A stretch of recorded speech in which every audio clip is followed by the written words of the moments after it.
Burnunuz həyatınıza girib və estetik burun əməliyyatı, yəni rinoplastika əməliyyatı olmaq istəyirsiniz. Həkimlər isə həddindən artıq çoxdur. Qiymətlər fərqlidir. Hər kəs də iş səhifəsində ancaq öz yaxşı işini paylaşır. Şəxsən mən öz problemli pasiyentini paylaşan həkim görməmişəm. Hələ başqasının nəticələrini öz əməliyyatı kimi paylaşan həkimləri demirik. Bizim bu kanalı yaratmaqda məqsədimiz məhz sizə bu mövzuda yardım etməkdir. Əgər hazırsınızsa getdik. İlk öncə diqqətinizə çatdıraq ki, əgər əməliyyat olmaq istəyirsinizsə, öz burnunuzun necə dərili bir burun olduğunu bilməlisiniz. Dəriyə görə burunlar nazik, nisbətən qalın və çox qalın ola bilər. Nazik dərili burunlarda estetik olaraq daha gözəl nəticə əldə etmək digər kateqoriyalara nisbətən daha asandır. Bəs sual ortaya çıxır. Dərinizin nazik yoxsa qalın olduğunu hardan və necə biləcəksiniz? Bunun üçün burnunuzun uc hissəsindəki dərini iki barmağınızla sıxmağınız kifayətdir. Əgər iki barmaq arasında qalan dəri çoxdursa, deməli burnunuz qalın dərilidir. Əksinə çox azdırsa, nazik dərili. Orta qalınlıqdadırsa, nisbətən qalın dərili bir buruna sahibsiz. Bunları tək-tək deməkdə məqsədimiz nədir deyə soruşa bilərsiniz. Rinoplastika əməliyyatı burnun estetik formasını düzəldən, sümüklərə, qığırdağa forma verməklə icra edilən bir əməliyyat. Yəni ki, bu əməliyyat burun dərisinin qalınlığını dəyişə bilməz. Onun yalnız formasını dəyişəcək.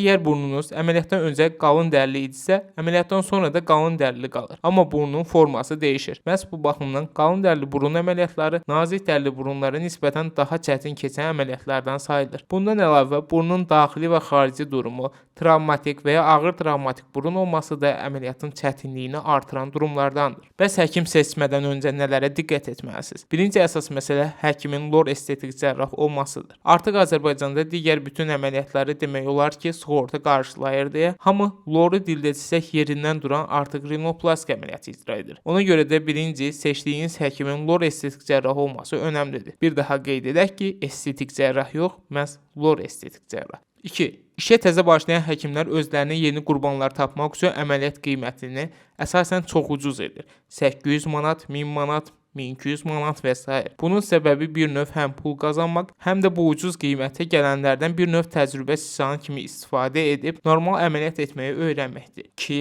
bu da xeyli zaman və qurban tələb edən bir şeydir. Ona görə də çalışın ucuz əməliyyatlardan qaçın. Çünki təkrar əməliyyat ilkin əməliyyatdan ən azı 2-3 dəfə bahadır ki, hətta burunda bəzi şeyləri bərpa edib yerinə qaytarmaq ikinci əməliyyatla mümkün deyil.